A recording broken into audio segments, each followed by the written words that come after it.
उमा महेश्वराय नमः। आप सभी का हमारे YouTube चैनल पर हार्दिक स्वागत है।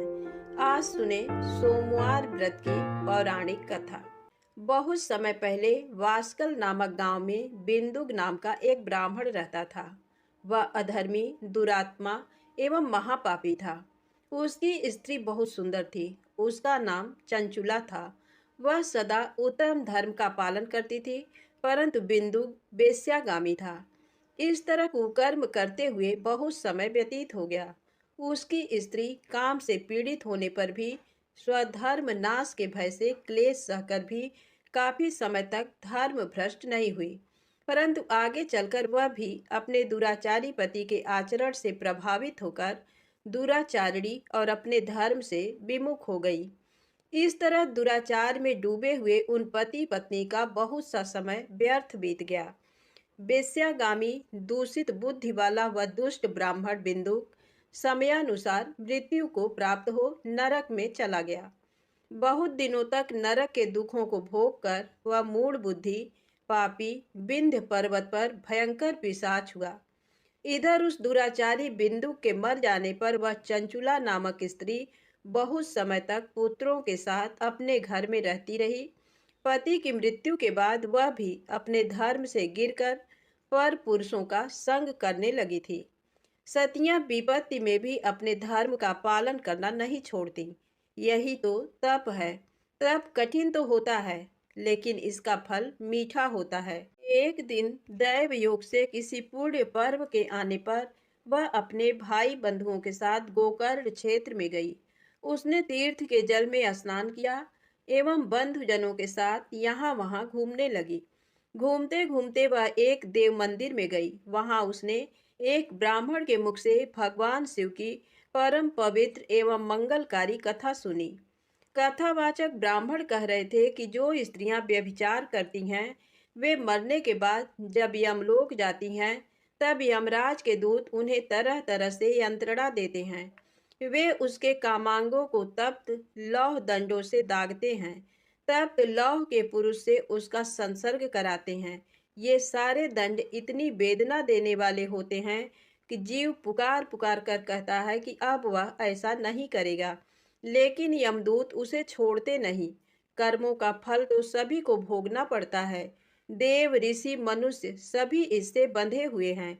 ब्राह्मण के मुख से ये वैराग्य बढ़ाने वाली कथा सुनकर चंचुला भय से व्याकुल हो गई। कथा समाप्त होने पर सभी लोग वहां से चले गए।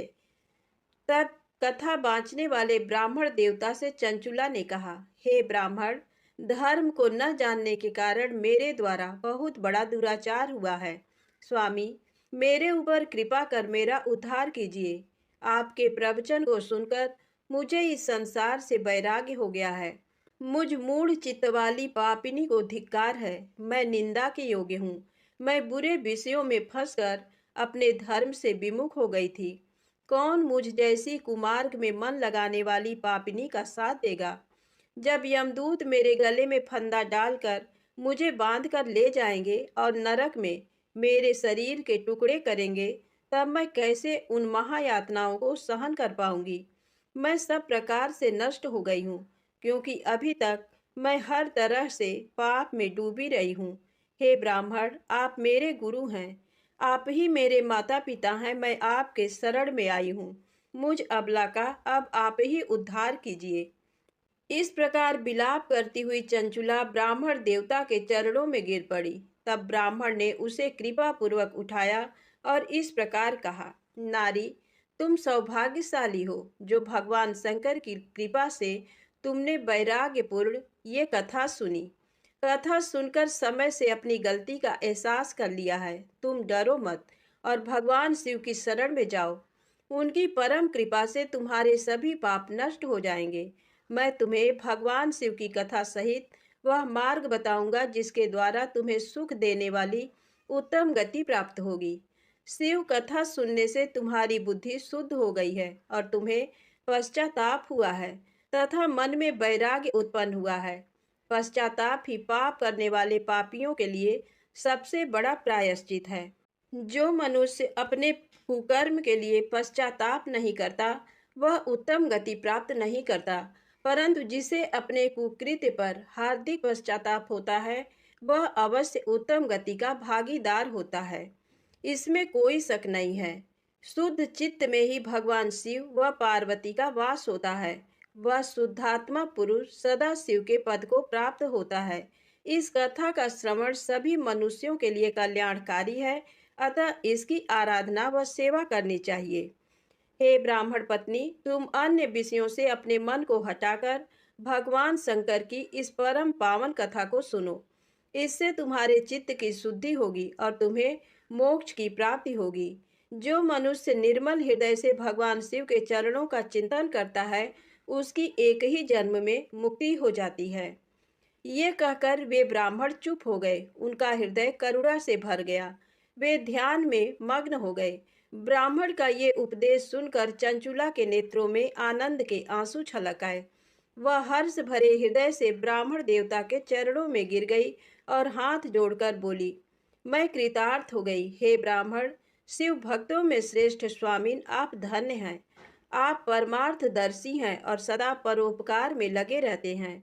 साधो, मैं नरक के समुद्र में गिर रही हूँ, कृपा कर मेरा उद्धार कीजिए। जिस पौराणिक व अमृत के समान कथा की बात आपने की है, उसे सुनकर ही मेरे मन में वैराग्य उत्पन्न हुआ है। उस अमृतमयी कथा को सुनने के लिए मेरे मन में बड़ी श्रद्धा हो रही है। कृपया आप मुझे उसे सुनाइए। कथा सुनने की इच्छा मन में लिए हुए चंचुला उन ब्राह्मण देवता की सेवा में वहीं रहने लगी। उस गोकर्ण नामक महाक्षेत्र में उन ब्राह्मण देवता के मुख से चंचुला भगवान शिव की भक्ति, ज्ञान और वैराग्य बढ़ाने वाली और मुक्ति देने वाली परम उत्तम कथा सुनकर कृतार्थ हुई। उसका चित्त शुद्ध हो गया। वह अपने हृदय में शिव के सगुण रूप का चिंतन करने लगी। वह सदैव शिव के सच्चिदानंदमय स्वरूप का स्मरण करती थी। तत्पश्चात अपना समय पूर्ण होने पर चंचुला ने बिना किसी कष्ट के अपना शरीर त्याग दिया। उसे लेने के लिए एक दिव्य विमान वहां पहुंचा। ये विमान शोभा साधनों से सजा था एवं शिवगणों से सुशोभित था।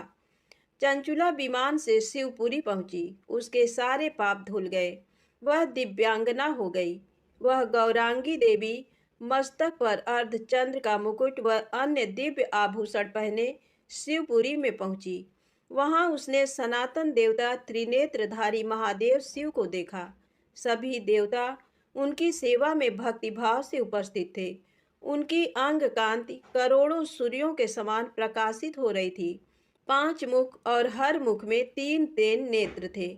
मस्तक पर अर्धचंद्राकार मुकुट शोभायमान हो रहा था। कंठ में नील चिन्ह था। उनके साथ में देवी गौरी विराजमान थी, जो विद्युत पुंज के समान प्रकाशित हो रही थी। महादेव जी की कांति कपूर के समान गौर थी। उनके शरीर पर श्वेत वस्त्र थे तथा शरीर श्वेत भस्म से युक्त था। इस प्रकार भगवान शिव के परम उज्जवल रूप के दर्शन कर चंचुला बहुत प्रसन्न हुई। उसने भगवान को बारंबार प्रणाम किया और हाथ जोड़कर प्रेम, आनंद और संतोष से युक्त हो विनीत भाव से खड़ी हो गई। उसके नेत्रों से आनंदाश्रुओं की धारा बहने लगी। भगवान शंकर व भगवती गौरी उमा ने करुणा के साथ सौम्य दृष्टि से देखकर चंचुला को अपने पास बुलाया। गौरी उमा ने उसे प्रेम पूर्वक अपनी सखी बना लिया। चंचुला सुख पूर्वक भगवान शिव के धाम में उमा देवी की सखी के रूप में निवास करने लगी। एक दिन चंचुला आनंद में मग्न उमा देवी के पास गई और दोनों हाथ जोड़कर उनकी स्तुति करने लगी। हे गिरिराज नंदिनी, स्कंद माता उमा, आप सभी मनुष्यों एवं देवताओं द्वारा पूज्य तथा समस्त सुखों को देने वाली हैं। आप शंभु प्रिया हैं। आप ही सगुणा और निर्गुणा हैं। हे सच्चिदानंद स्वरूपिणी, आप ही प्रकृति की पोषक हैं। हे माता, आप ही संसार की सृष्टि, पालन और संहार करने वाली हैं। इस प्रकार सद्गति प्राप्त चंचुला देवी की स्तुति कर शांत हो गई। उसकी आंखों में प्रेम के आंसू उमड़ आए। तब शंकर प्रिया भक्त वत्सला उमा देवी ने बड़े प्रेम से चंचुला को चुप कराते हुए कहा, सखी चंचुला, मैं तुम्हारी स्तुति से प्रसन्न हूँ। बोलो, क्या वर मांगती हो? चंचुला बोली, हे गिरिराज कुमारी, मेरे पति बिंदुक इस समय कहाँ हैं? उनकी स्थिति कैसी है, मुझे बताइए और कुछ उपाय कीजिए ताकि हम फिर से मिल सकें। हे महादेवी, मेरे पति एक शूद्र जाति वेश्या के प्रति आसक्त थे और पाप में ही डूबे रहते थे। गिरिजा बोली, बेटी, तुम्हारा पति बिंदुक बड़ा पापी था, उसका अंत बड़ा भयानक हुआ। वेश्या का उपभोग करने के कारण वह मूर्ख नरक में अनेक वर्षों तक अनेक प्रकार के दुख भोग कर अब शेष पाप को भोगने के लिए विंध्य पर्वत पर पिशाच की योनि में रह रहा है। वह दुष्ट वहीं वायु पीकर रहता है और सब प्रकार के कष्ट सहता है। गौरी देवी की ये बात सुनकर चंचुला अत्यंत दुखी हो गई। फिर मन को किसी तरह स्थिर करती हुई दुखी हृदय से माँ गौरी से उसने एक बार फिर पूछा, हे महादेवी, मुझ पर कृपा कीजिए और मेरे पापी पति का अब उद्धार कर दीजिए।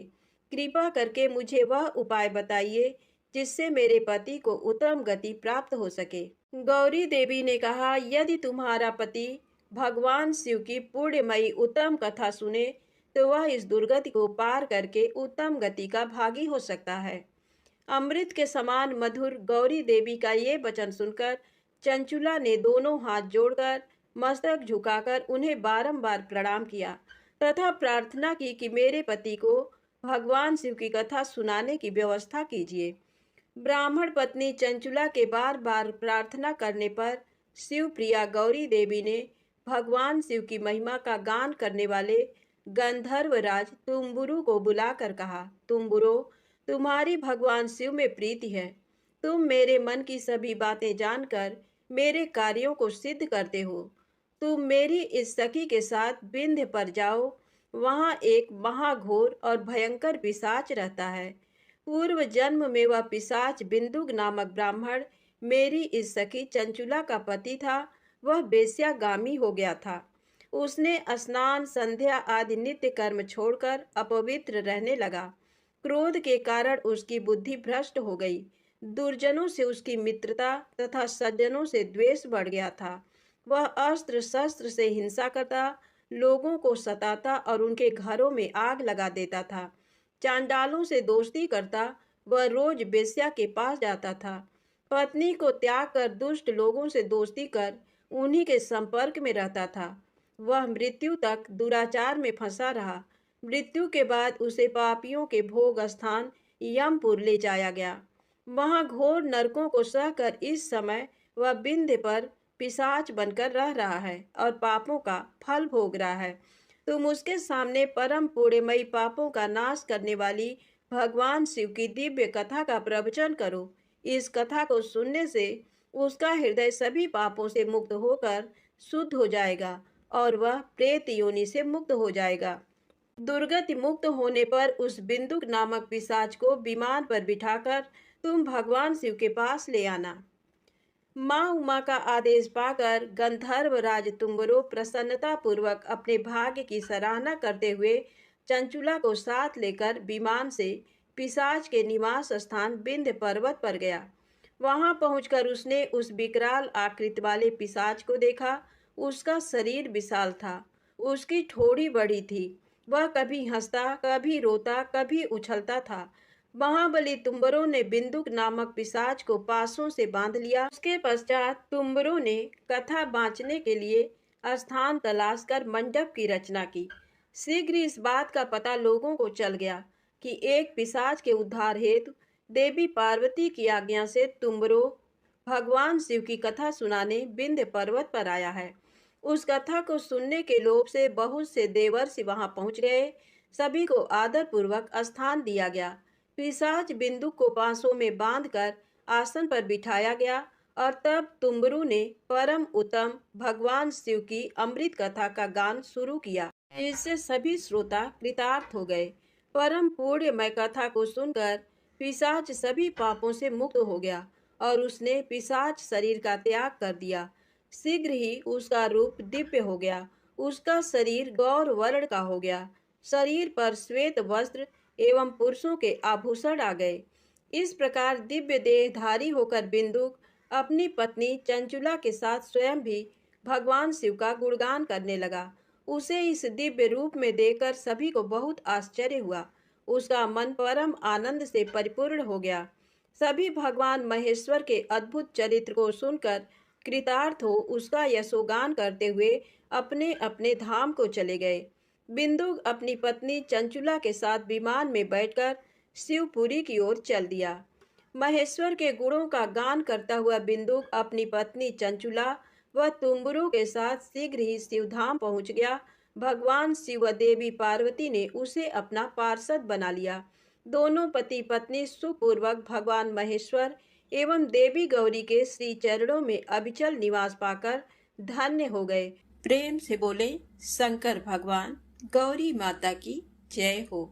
अब आइए सुने मनोकामना पूर्ण करने वाली सोमवार व्रत की अगली पौराणिक कथा। इस कथा को श्रद्धा और भक्ति के साथ पूरा अवश्य सुनेगा। एक समय की बात है, किसी नगर में एक साहूकार रहता था। उसके घर में धन की कोई कमी नहीं थी, लेकिन उसकी कोई संतान नहीं थी। इस कारण वह बहुत दुखी था। पुत्र प्राप्ति के लिए वह प्रत्येक सोमवार व्रत रखता था और पूरी श्रद्धा के साथ शिव मंदिर जाकर भगवान शिव और पार्वती जी की पूजा करता था।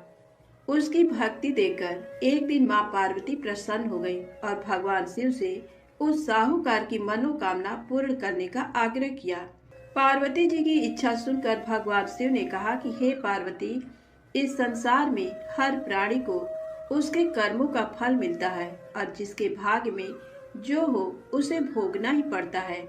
लेकिन पार्वती जी ने साहूकार की भक्ति का मान रखने के लिए उसकी मनोकामना पूर्ण करने की इच्छा जताई। माता पार्वती के आग्रह पर शिव जी ने साहूकार को पुत्र प्राप्ति का वरदान तो दिया, लेकिन साथ ही ये भी कहा कि उसके बालक की आयु केवल 12 वर्ष होगी। माता पार्वती और भगवान शिव की बातचीत को साहूकार सुन रहा था। उसे ना तो इस बात की खुशी थी और ना ही दुख। वह पहले की भांति शिव जी की पूजा करता रहा। कुछ समय के बाद साहूकार के घर एक पुत्र का जन्म हुआ। जब वो बालक 11 वर्ष का हुआ तो उसे पढ़ने के लिए काशी भेज दिया गया।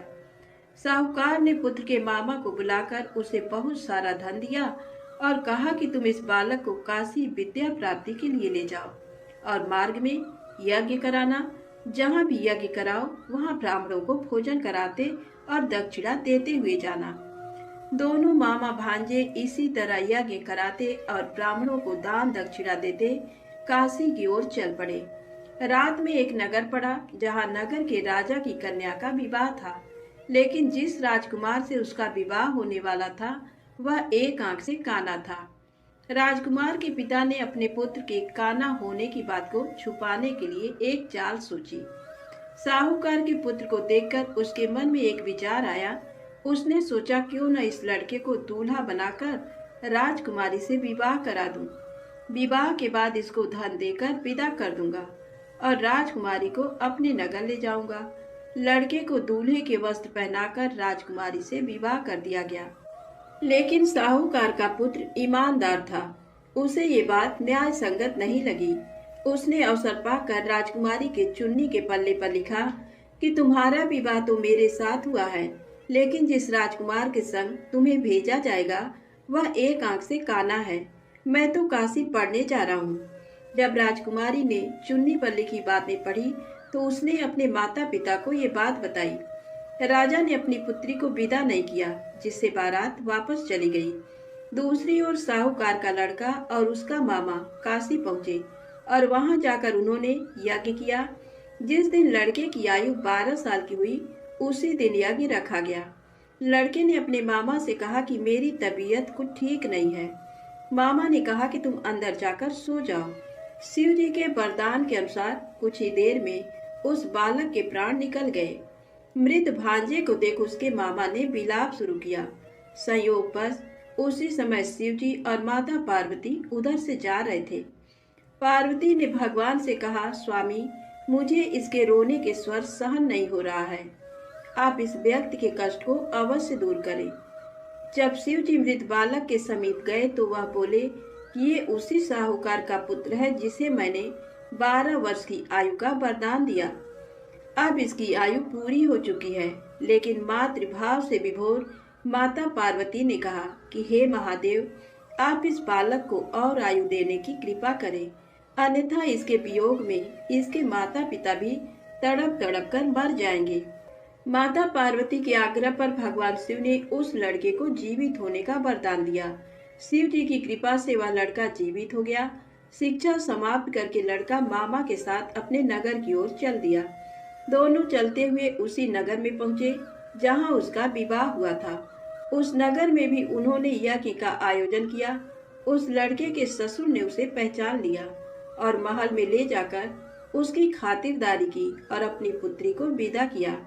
इधर साहूकार और उसकी पत्नी भूखे प्यासे रहकर बेटे की प्रतीक्षा कर रहे थे।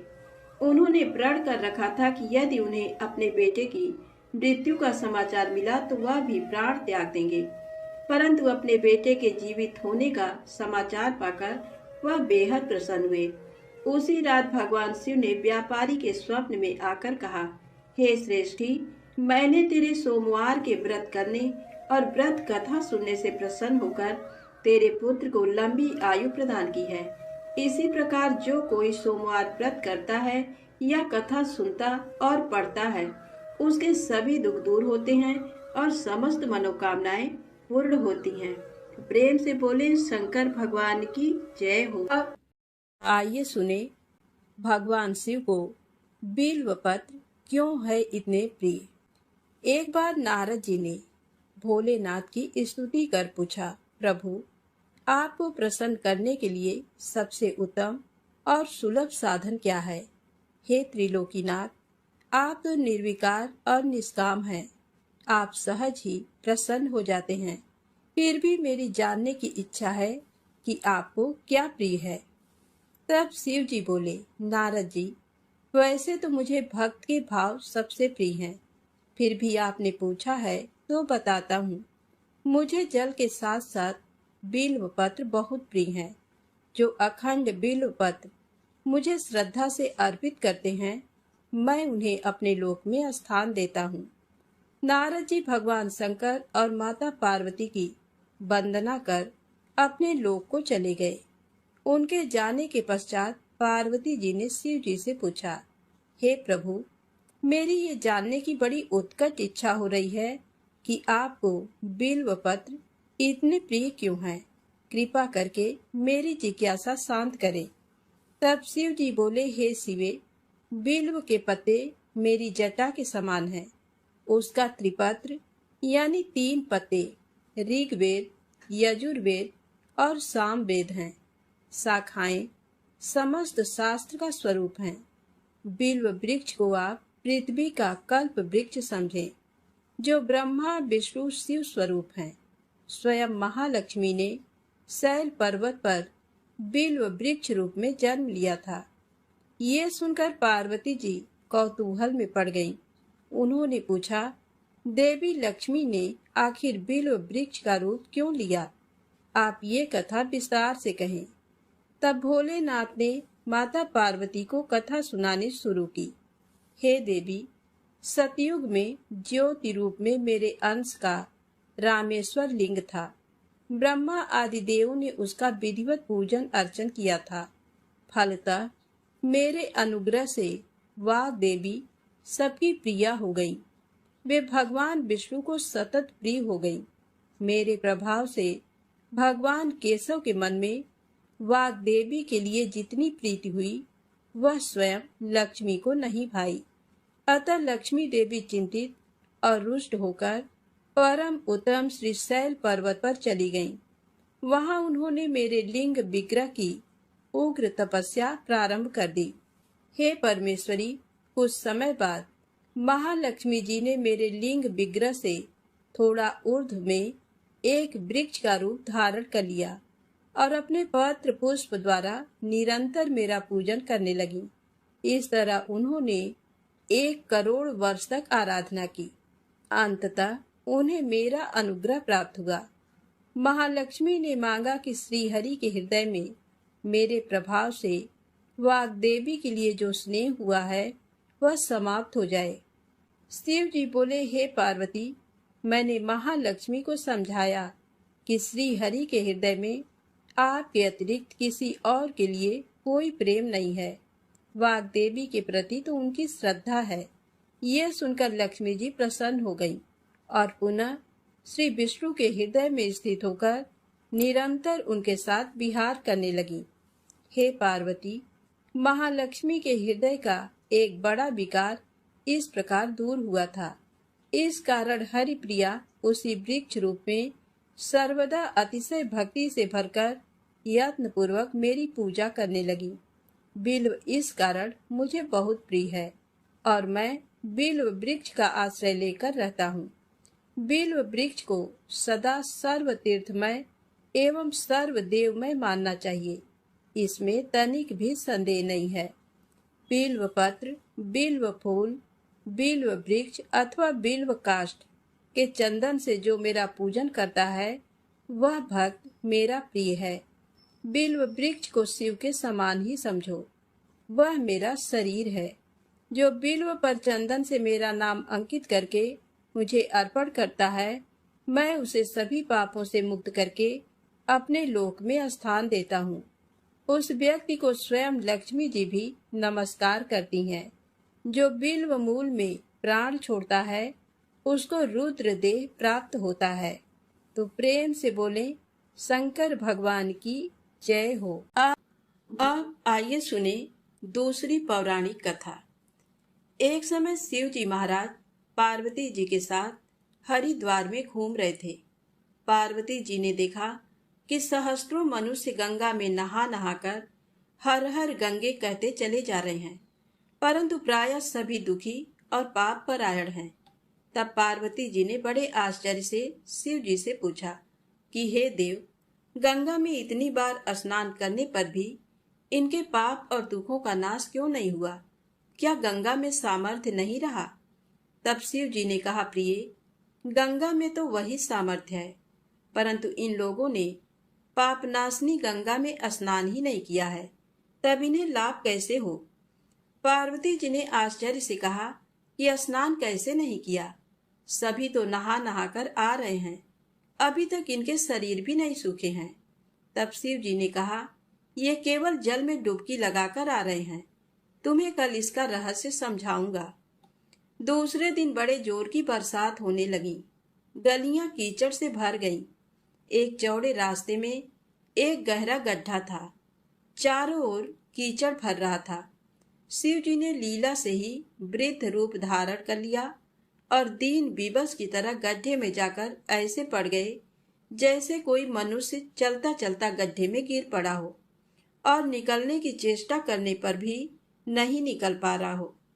पार्वती जी को उन्होंने ये समझाकर गड्ढे के पास बैठा दिया कि देखो, तुम लोगों को सुना सुनाकर यूं पुकारती रहो कि मेरे वृद्ध पति अकस्मात गड्ढे में गिर पड़े हैं।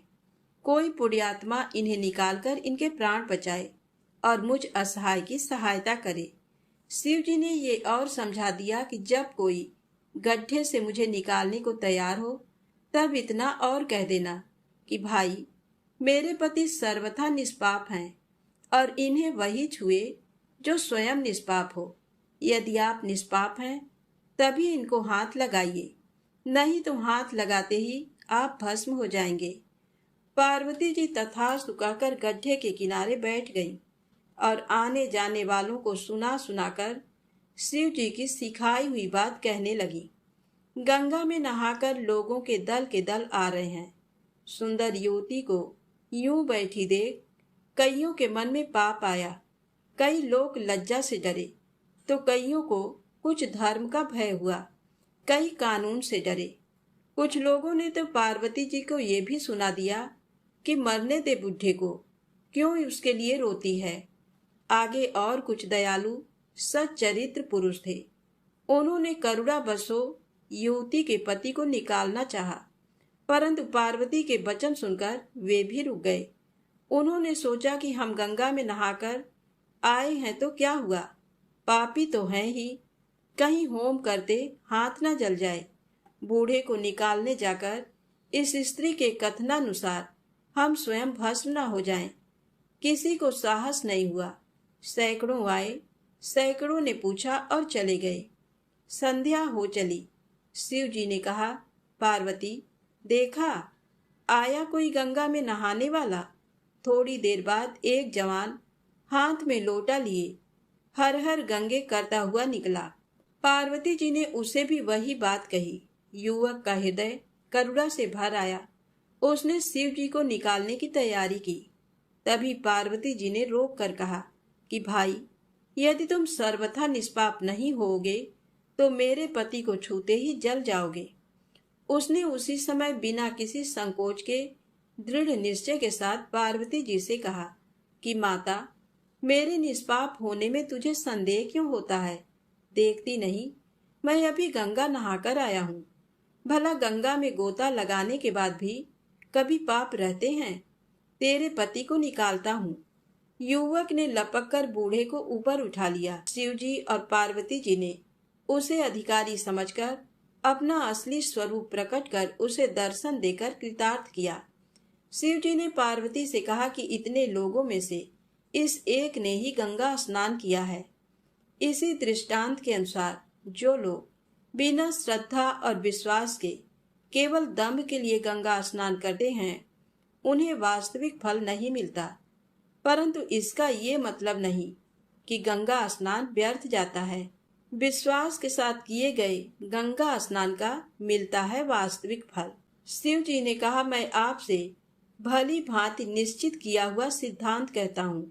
मेरे वचन मिथ्या नहीं है कि जो मनुष्य श्रीहरि का भजन करते हैं वे अत्यंत दुस्तर संसार सागर को सहज ही पार कर जाते हैं।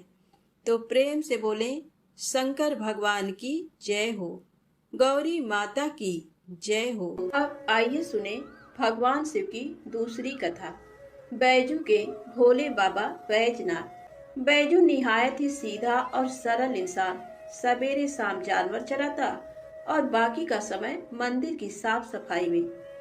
एक बार पुजारी बाबा 2 महीने के लिए तीर्थ पे जा रहे थे। बैजू को बुलाया और कहा, बैजू, मंदिर की सारी जिम्मेदारी तुम्हारे ऊपर है और एक बार भोलेनाथ को भोग लगाए बिना खुद भोजन मत ग्रहण करना। बैजू दूसरे दिन नहा धो के जैसे तैसे बन पड़ा। भोजन तैयार कर भोलेनाथ के सामने थाली लेके हाजिर। बाबा, भोजन कर लो। बाबा टस से मस नहीं। सवेरे से शाम हो गई, ना बाबा ने भोजन ग्रहण किया और ना ही बैजू ने।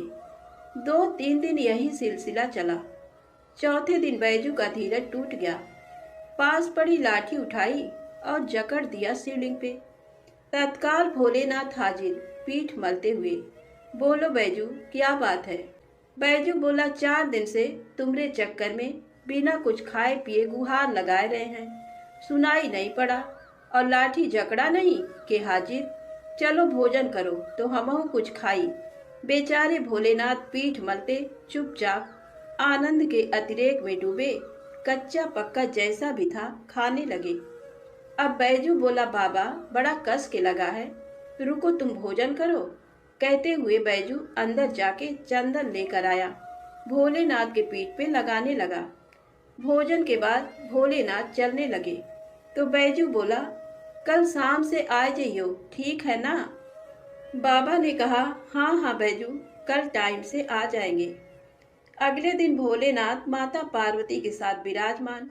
बैजू बोला, बाबा, ये कौन है आपके साथ? तब बाबा ने कहा, तुम्हारी अम्मा है, माता अन्नपूर्णा। बैजू ने कहा, आओ आओ अम्मा। तुरंत बेचारा भाग के दरी ले आया, बिछाया, अंदर से 2 थाली में भोजन लेके हाजिर। बाबा ने पूछा, बैजू, तुम्हारे लिए भोजन बचा है ना? बैजू क्या बताता, बोला, हाँ बाबा, चिंता ना करो, बहुत है। आनंद में डूबे अश्रुपूरित नेत्रों से भोजन खत्म किया। तीसरे दिन फिर माता पार्वती के साथ विराजमान, वो भी समय से पहले। बैजू हकबकाया, बाबा, आज इतनी जल्दी? माता पार्वती मुस्कुराई, बोली, बैजू, आज खाना मैं बनाऊंगी। लाख मना करने के बावजूद बैजू की एक ना चली। माता पार्वती ने भोजन तैयार किया और 3 थाली में सजा के ले आई। भोजन शुरू। बैजू ने तो जिंदगी में ऐसा स्वादिष्ट भोजन किया न था, लेकिन भगवान शिव, वही भाव व प्रेम के भूखे भोलेनाथ ने पार्वती मैया से कहा, शिवा। माता ने कहा, हाँ स्वामी, आज भोजन में आनंद नहीं आ रहा है। माता की आंखों से आंसू निकल रहे थे।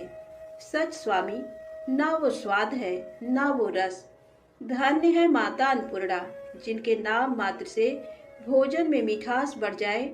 उनको खुद का बनाया भोजन बेस्वाद लग रहा था। दो का भोग सामग्री और कहाँ 3 आदमी का भोजन। बेचारे बैजू को अपने जानवर तक बेच देने पड़े। किन्हीं कारणवश पुजारी बाबा बजाय 2 महीनों के 1 महीने के अंदर ही तीर्थ से वापस आ गए।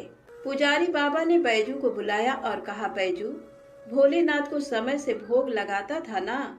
बैजू ने कहा, हाँ पुजारी बाबा, पर बाबा तुम तो कहत रहे हो कि वो अकेले आएंगे, पर वो तो माता अन्नपूर्णा के साथे आवत रहे और दोनों जने कस के भोजनों करत रहे। हमका आपन जानवर तक बेचे के पड़ा। पुजारी बाबा अपलक बैजू को निहार रहे थे। जानते थे कि ये झूठ बोल नहीं सकता। तो क्या भोलेनाथ माता पार्वती के साथ आते थे? तब बाबा ने कहा, बैजू, आज तुम फिर भोग लगाओ, देखें कौन कौन आता है।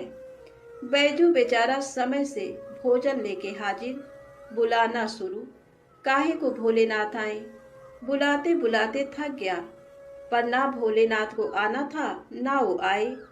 बाबा, बाबा, लाठी ना उठाऊंगा, चाहे तुम आओ या न आओ, लाठी ना उठाऊंगा बाबा, लाठी ना उठाऊंगा।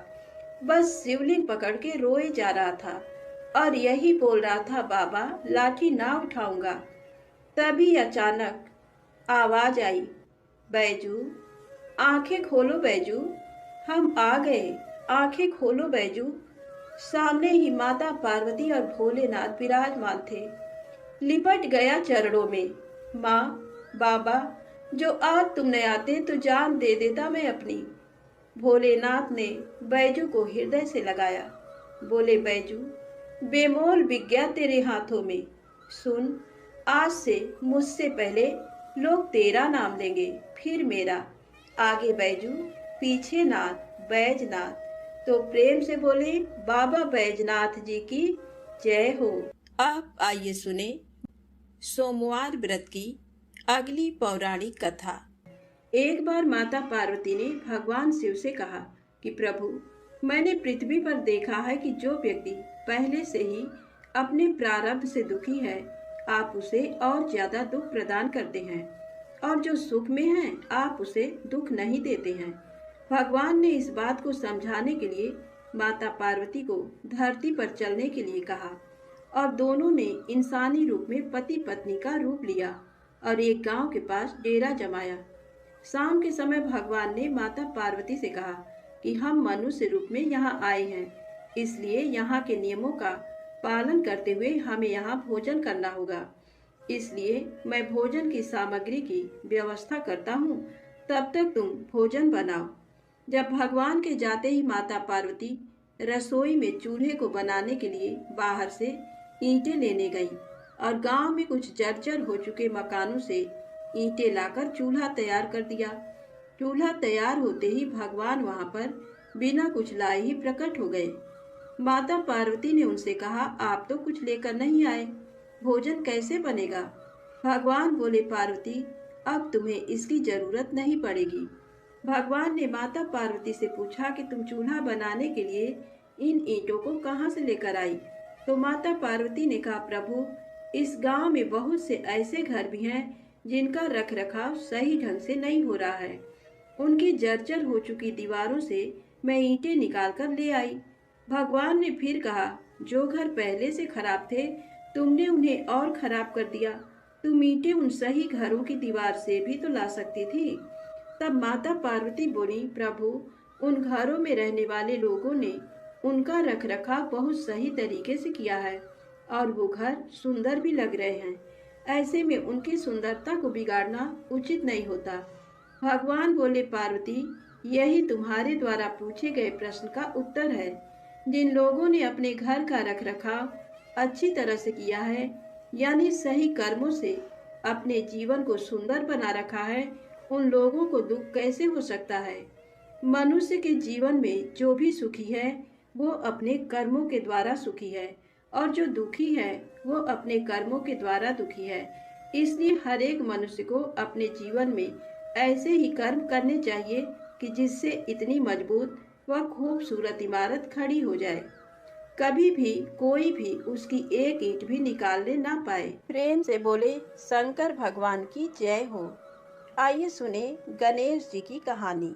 एक गांव था जिसमें एक सेठ जी अपने परिवार के साथ रहते थे।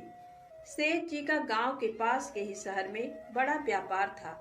सेठ जी गणेश जी की पूजा श्रद्धा एवं विश्वास से करते थे, जिससे सेठ जी के घर में अन्न धन के भंडार सदैव ही भरे रहते थे। उनके जीवन में किसी भी प्रकार की कोई कमी नहीं थी। नित्य प्रतिदिन नियम अनुसार रोज वो नदी पर नहाने जाते और आकर गणेश जी की पूजा करते, उन्हें भोग लगाते, फिर स्वयं भोजन करते थे। ये बात सेठानी जी को अच्छी नहीं लगती थी। वो धार्मिक नहीं थी और ईश्वर में इतना विश्वास नहीं रखती थी। एक बार सेठानी जी ने सोचा कि ये इतना गणेश जी को मानते हैं, गणेश जी की पूजा करते हैं, इससे होता क्या है, आज तो देखती हूँ वो कैसे गणेश जी की पूजा करते हैं। अगले दिन जब सेठ जी नदी पर नहाने जाते हैं तो सेठानी जी गणेश जी की मूर्ति को उठाकर मूर्ति को कपड़े से ढककर बगीचे में जमीन में दबा देती हैं। जब सेठ जी नदी पर से नहाकर घर आते हैं और देखते हैं कि गणेश जी की मूर्ति तो मंदिर में नहीं है, तो वो सेठानी से पूछते हैं, गणेश जी की मूर्ति मंदिर में नहीं है, कहाँ गई? तो सेठानी जी बोलती है, मुझे नहीं मालूम, मूर्ति को घर में बहुत ढूंढते हैं उस दिन, क्योंकि वो गणेश जी को भोग नहीं लगा पाए थे। इसके लिए सेठ जी ने अन्न जल का भी त्याग कर दिया और गणेश जी से प्रार्थना करने लगे कि हे प्रभु, लगता है आप मुझसे रुष्ट हो गए हो और कहीं चले गए हो। आप अपनी कृपा दृष्टि मुझ पर बरसाइए प्रभु, मुझे दर्शन दीजिए। सेठ जी ने मन ही मन सोचा कि अब से जब तक आप मुझे मिल नहीं जाते, मुझे दर्शन नहीं दे देते, तब तक मैं अन्न जल का त्याग करता हूँ। वो दिन पूरा निकल गया। रात्रि में सेठ जी की भक्ति से प्रसन्न होकर गणेश जी भगवान ने स्वप्न में भगवान एक छोटे से चूहे के साथ खेल रहे होते हैं और चूहे को खाने को लड्डू देते हैं। चूहा लड्डू लेकर बगीचे में जाता है और जमीन को खोदता है और लड्डू वहीं डाल देता है। अचानक सेठ जी की नींद खुल जाती है। सेठ जी बगीचे में जाते हैं और वहीं खोदते हैं जहां उन्होंने सपने में देखा था, और वहीं से उनको थोड़ी सी जमीन खोदने पर कपड़े में लिपटे हुए गणेश जी की मूर्ति मिलती है। सेठ जी गणेश जी की मूर्ति की पूजा करके उनको यथास्थान स्थापित करते हैं और सेठानी के पूछने पर सारा वृत्तांत उन्हें सच सच बताते हैं। बात को जानकर सेठानी जी को आश्चर्य होता है और सेठानी जी मन ही मन श्रद्धा एवं विश्वास से गणेश जी भगवान की भक्त बन जाती हैं और सेठ जी से कहती हैं कि मुझसे बड़ा भारी अपराध हो गया है। अब हम दोनों पति पत्नी प्रेम सहित गणेश जी भगवान की आराधना करेंगे एवं उनकी पूजा में कभी कोई कमी नहीं आने देंगे। ये सुनकर सेठ जी अत्यधिक प्रसन्न हो जाते हैं और दोनों पति पत्नी गणेश जी भगवान को धन्यवाद करते हैं। प्रेम से बोले गणेश जी महाराज की जय हो।